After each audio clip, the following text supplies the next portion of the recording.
بسم اللہ الرحمن الرحیم۔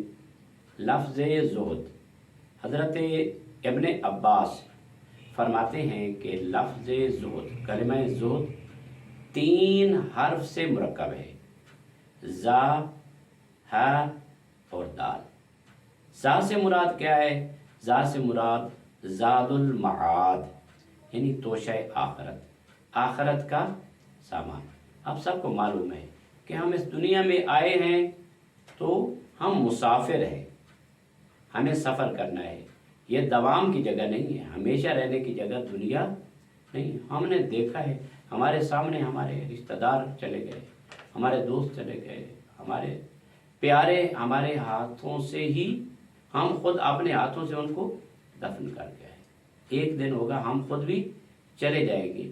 یہ دنیا ایک ایسا مقام ہے کہ جہاں سے ہمیں کوچ کرنا ہے۔ جس طرح کہ ائمہ اطہار علیہم السلام فرماتے ہیں کہ دنیا ایک پل کی مانند ہے اور تم ایک اجنبی شخص کی مانند ہو جو کہ اس پل کو عبور کر رہے ہو۔ تو فرماتے ہیں کہ زا زہد، زے دال، زے یعنی زاد المعاد یعنی توشہ آخرت، اور ہا سے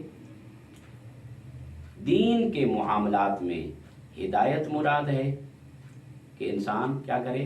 دینی معاملات میں ہدایت کے راستے پر چلے۔